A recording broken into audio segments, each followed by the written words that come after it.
Hi hello welcome back to my channel. After long time ನಾನು daily ಲಾಗ್ನ ಹಾಕ್ತಾಯಿದ್ದೀನಿ friends. ಬೆಳಗ್ಗೆಯಿಂದನೇ start ಮಾಡಿದ್ದೀನಿ ನೋಡಿ. ಬೆಳಗ್ಗೆನೇ ಪೂಜೆ ಎಲ್ಲ ಆಗಿದೆ, ಸೊ ಹಾಗೆ ತೋರಿಸ್ತಾ ಇದ್ದೀನಿ. ಸೊ ನೆಕ್ಸ್ಟ್ ನನ್ನ ಫಸ್ಟ್ನೇ ಮಗಳು ಸ್ಕೂಲಿಗೆ ಹೋಗಿದ ತಕ್ಷಣ ನಾನು ಪೂಜೆ ಎಲ್ಲ ಮಾಡಿದೆ. ಆಮೇಲೆ ಎರಡನೇ ಪಾಪು ಮಲಗಿದ್ದಾಳೆ ನೋಡಿ. ಸೊ ಅವಳಿಗೆ ಆಂಜನೇಯ ಸ್ವಾಮಿದು ಈ ಥರದ್ದು ಇಷ್ಟ ಆಗಲಿ ನೋಡಿದ ತಕ್ಷಣ ಬೇಕು ಅಂತ ಅಳ್ತಾ ಇದ್ಲು. ಹಾಗಾಗಿ ಅದನ್ನು ತೊಗೊಂಬಂದು ನಾವು ನೆಟ್ಟಿಗೆ ಅದನ್ನು ಟ್ಯಾಗ್ ಮಾಡಿದ್ವಿ. ಪಾಪು ಮಲಗಿದ್ದಾಳೆ. ಸೊ ನಾನು ಇದನ್ನು ಜಿಪ್ಪಲ್ಲಿ ಹಾಕ್ಬಿಟ್ಟು ಅಲ್ಲಿ ಬಂದು ಬೆಡ್ಶೀಟ್ ಇಟ್ಟು ಮಲಗಿಸಿದ್ದೀನಿ, ಏಕೆಂದರೆ ತುಂಬ ಸೊಳ್ಳೆ ಇರುತ್ತೆ ಅಂತ ಹೇಳ್ಬಿಟ್ಟು ಹಾಗೆ ಮಲಗಿಸಿದ್ದೀನಿ. ಸೊ ನೆಕ್ಸ್ಟ್ ನೋಡಿ ನಮ್ಮ ಪಾಪುದು ಟಾಯ್ ಎಲ್ಲ ಅಲ್ಲಲ್ಲೇ ಬಿದ್ದಿದೆ, ಏನು ಬೇಜಾರು ಮಾಡ್ಕೋಬೇಡಿ. ಸೊ ನೆಕ್ಸ್ಟ್ ಈ ಕಡೆ ಅಮ್ಮ ಸಾಂಬಾರು ಮಾಡ್ತಿತ್ತು, ಏಕೆಂದರೆ ನನ್ನ ಹಸ್ಬೆಂಡ್ ಡ್ಯೂಟಿಯಿಂದ ಬರ್ತಾರಲ್ಲ ಅಷ್ಟರಲ್ಲಿ. ಸೊ ನಾನು ಹಂಗೆ ಒಂದು ರೆಸಿಪಿನೂ ತೋರಿಸ್ತೀನಿ. ಹಂಗೆ ಅಮ್ಮ ಪೂಜೆ ಆಗಿದ್ಮೇಲೆ ಸೌತೆಕಾಯಿ ತಿನ್ನು ಅಂತ ಹೇಳ್ಬಿಟ್ಟು ಸೌತೆಕಾಯಿನೂ ಅಲ್ಲಿ ಇಟ್ಟಿದ್ದಾರೆ. ಸೊ ನೆಕ್ಸ್ಟ್ ನೋಡಿ ನೋಡಿ ನಮ್ಮ ಪಾಪು ಇದನ್ನು ಆನ್ಲೈನಲ್ಲಿ ಬುಕ್ ಮಾಡ್ಕೊಂಡಿದ್ಲು, ಹಂಗಾಗಿ ಅದು ಕೂಡ ಬಂದಿತ್ತು, ಅಲ್ಲಿ ಇಟ್ಟಿದ್ದೀನಿ. ನೆಕ್ಸ್ಟು ಪಾಪುದು ಎಲ್ಲ ಬ್ಯಾಗ್ ಎಲ್ಲ ಕೊಟ್ಟಿದ್ದಾರೆ, ಇನ್ನೂ ಅವಳು ತಗೊಂಡೋಗ್ತಿಲ್ಲ. ಏಕೆಂದರೆ ಅಲ್ಲಿ ಇದು ಎಲ್ರಿಗೂ ಒಂದೇ ಥರ ಇರುತ್ತಲ್ಲ ಬ್ಯಾಗು, ಲಂಚ್ ಬ್ಯಾಗು ಮತ್ತು ಸ್ಕೂಲ್ ಬ್ಯಾಗು. ಅದರಲ್ಲಿ ನೇಮ್ ಲಿಸ್ಟನ್ನ ಬರಿಬೇಕಿತ್ತು, ನಾನು ಬರೆದಿರಲಿಲ್ಲ ಇವತ್ತು. ಅದಕ್ಕೆ ಅವಳದು ಮಾಮೂಲಿನೇ ಬ್ಯಾಗನ್ನು ಕೊಟ್ಟು ಕಳಿಸಿದ್ದೀನಿ. ಈ ಬುಕ್ಕು ಟ್ರಾಲಿನೂ ಕೂಡ ನಾನು ಆನ್ಲೈನಲ್ಲೇ ಶಾಪಿಂಗ್ ಮಾಡಿದ್ದು. ನಿಮಗೇನಾದರೂ ಲಿಂಕ್ ಬೇಕಿದ್ರೆ ಕಮೆಂಟ್ ಮಾಡಿ. ಒಂದು ಸಲ ಬ್ಯಾಗನ್ನು ತೋರಿಸ್ತೀನಿ ನೋಡಿ. ಸ್ಕೂಲಲ್ಲೇ ಕೂಡ ಕೊಟ್ಟಿರೋದು ನೋಡಿ. ಇವನು ಕೂಡ ಅಷ್ಟೇನಾ, ಒಂದು ಪ್ಯಾಕ್ ಆಫ್ 3 ಇದೆ ಬುಕ್ಸು, ರೈಟಿಂಗ್ ಬುಕ್ಸು, ಅದನ್ನು ಬುಕ್ ಮಾಡ್ಕೊಂಡಿದ್ದಾಳೆ ನೋಡಿ. ಸ್ಕೂಲ್ ಇದೆ, ಈಡನ್ ಬ್ರೈಟ್ ಮಾಂಟೆಸರಿ ಸ್ಕೂಲ್ ಅಂತ. ಅದು ಲಂಚ್ ಬ್ಯಾಗು, ಇದು ಸ್ಕೂಲ್ ಬ್ಯಾಗು. ಯಾಕೆಂದರೆ ಎಲ್ಲ ಮಕ್ಕಳದು ಒಂದೇ ಥರ ಇರುತ್ತೆ ಅಂತ ಹೇಳ್ಬಿಟ್ಟು ಅವರು ನೇಮ್ ಲಿಸ್ಟನ್ನ ಬರೆದು ಕೊಡೋದಕ್ಕೆ ಹೇಳಿದರು ನೋಡಿ. ಇಲ್ಲಿ ಅವಳು ಕೆಲವೊಂದು ಬುಕ್ಸು ಮನೇಲಿ ಪ್ರಾಕ್ಟೀಸ್ ಮಾಡೋದಿದೆ. ಸೊ ನಾನು ಈವ್ನಿಂಗು ಟ್ಯೂಷನ್ ಮಾಡೋದ್ರಿಂದ ಅವಳು ಕೂಡ ನಮ್ಮ ಜೊತೆ ಕೂತ್ಕೊಂಡು ಬರ್ಕೊತಾಳೆ, ಹಂಗಾಗಿ ಅಲ್ಲಿದೆ. ತುಂಬ ಚೆನ್ನಾಗಿದೆ ಆ ಬುಕ್ಸ್ ಟ್ರಾಲಿ. ಮತ್ತು ಈ ಬ್ಯಾಗು ಮತ್ತು ಲಂಚ್ ಬ್ಯಾಗು ಅಷ್ಟೇ ತುಂಬ ಕ್ವಾಲಿಟಿ ಚೆನ್ನಾಗಿದೆ. ಹಾಗೆ ನೋಡಿ ಅಮ್ಮ ಅಡುಗೆ ಮನೆ ಎಲ್ಲ ಕ್ಲೀನ್ ಮಾಡ್ಕೊಂಡಿದ್ದಾರೆ. ಹಂಗೆ ಅಡುಗೆನೂ ಸ್ಟಾರ್ಟ್ ಮಾಡಿದೆ. ಯಾಕೆ ಅಂತ ಹೇಳಿದ್ರೆ ಪಾಪು ಇದ್ದರೆ ಅವಳಿಗೂ ಕೂಡ ಊಟ ಎಲ್ಲ ಮಾಡಿಸ್ಬೇಕಲ್ವ, ಅದಕ್ಕೆ. ನನ್ನ ಓದ್ಲಾಗಲ್ಲಿ ನೋಡಿದ್ದೀರ ಮನಿ ಪ್ಲ್ಯಾಂಟನ್ನು ನೋಡಿ. ಹಂಗೆ ರೆಸಿಪಿನ ಹೇಳ್ಬಿಡ್ತೀನಿ. ಅಮ್ಮ ತರಕಾರಿ ಸಾಂಬಾರು ಮಾಡ್ತಾಯಿದ್ರು. ಸ್ವಲ್ಪ ಹುಣಸೆಹಣ್ಣು, ಈರುಳ್ಳಿ ಮತ್ತು ಟೊಮೆಟೊ, ಬೆಳ್ಳುಳ್ಳಿ, ಆಮೇಲೆ ಕೊತ್ತಂಬರಿ ಸೊಪ್ಪು, ತೆಂಗಿನಕಾಯಿ.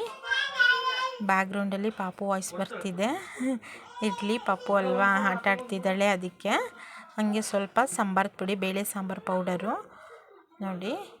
ನೀವು ಕ್ವಾಂಟಿಟಿ ಎಷ್ಟು ಬೇಕು ಅಂತ ನೋಡಿ ಹಾಕ್ಕೊಳ್ಳಿ. ನಮ್ಮ ಮನೇಲಿ ಇವತ್ತು ನನ್ನ ತಮ್ಮನೂ ಬರ್ತಾನೆ, ನಾವು 4 ಮೆಂಬರ್ಸು.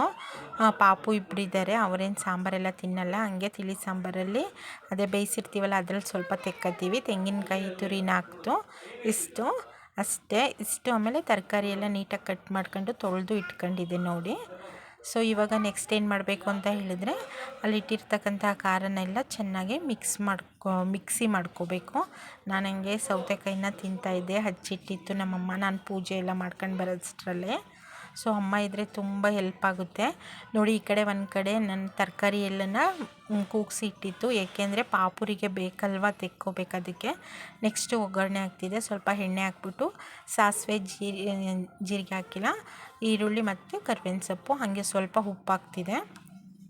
ಆಮೇಲೆ ಅದು ಎಣ್ಣೆ ಚೆನ್ನಾಗೆಲ್ಲ ಇದು ಒಗ್ಗರಣೆ ಮಾಡಿದ್ಮೇಲೆ ಅದಕ್ಕೆ ಖಾರ ಹಾಕಿದ್ದೆ, ಮಿಕ್ಸಿ ಮಾಡಿ ಇಟ್ಕೊಂಡಿದ್ವಲ್ಲ ಅದು ನೋಡಿ. ತುಂಬ ಚೆನ್ನಾಗಿ ಆಗುತ್ತೆ ಈ ಥರ. ನೀವು ಒಂದು ಸಲ ಟ್ರೈ ಮಾಡಿ. ಅದು ಚೆನ್ನಾಗಿ ಕುದ್ಬಿಟ್ಟು ಎಣ್ಣೆ ಬಿಡಬೇಕು. ಆವಾಗ ನಾವು ಕೂಗಿಸಿಟ್ಟಿರ್ತಕ್ಕಂತಹ ಅದನ್ನು ತರಕಾರಿ ಬೇಳೆ ಎಲ್ಲ ಇದೆಯಲ್ಲ ಅದನ್ನು ಸ್ವಲ್ಪ ಬೇಳೆ ಹಾಕಿತ್ತಷ್ಟೇ, ಜಾಸ್ತಿ ಹಾಕಿರಲಿಲ್ಲ. ಇದು ತರಕಾರಿ ಸಾಂಬಾರು ಅಷ್ಟೇನಾ ನೋಡಿ. ತುಂಬ ಚೆನ್ನಾಗಿ ಕುದ್ದಿ ಆದಮೇಲೆ ಈ ಥರ ಬಂದಿತ್ತು ಸಾಂಬಾರು. ಸ್ವಲ್ಪನೇ ಮಾಡ್ಕೊಂಡಿದ್ವಿ 1 ಟೈಮಿಗೆ ಅಂತ ಅಷ್ಟೇನಾ ನೋಡಿ. ತುಂಬ ಚೆನ್ನಾಗಿ ಟೇಸ್ಟಾಗಿ ಆಗಿತ್ತು ಸಾಂಬಾರು. ಸೊ ಅಷ್ಟರಲ್ಲಿ ನನ್ನ ತಮ್ಮನೂ ಬಂದ. ಸೊ ಬಂದಿದ ತಕ್ಷಣ ಅವನಿಗೂ ಸ್ವಲ್ಪ ಊಟಕ್ಕೆ ಹಾಕ್ಕೊಟ್ವಿ. ಅವನು ಹಾಸನ ಅಡ್ಮಿಷನ್ ಆಗಬೇಕಿತ್ತು ಅಂತ. ಸೊ ಅಷ್ಟಕ್ಕೆ ನಾನು ಅವತ್ತು ಸ್ಟಾಪ್ ಮಾಡಿದೆ. ನೆಕ್ಸ್ಟ್ ನನ್ನ ಮಗಳನ್ನ ಡ್ಯಾನ್ಸ್ ಕ್ಲಾಸಿಗೆ ಕರ್ಕೊಂಡು ಹೋಗ್ತಾಯಿದ್ವಿ. ನನ್ನ ಹಸ್ಬೆಂಡು ಡ್ಯೂಟಿಯಿಂದ ಬರೋದು ಲೇಟ್ ಆಗುತ್ತೆ ಅಂದರು, ಅದಕ್ಕೋಸ್ಕರ ನೋಡಿ ನಾನು ನನ್ನ ಮಕ್ಕಳು ಇಬ್ಬರು ಆಟೋದಲ್ಲೇ ಹೋಗ್ತಾಯಿದ್ವಿ.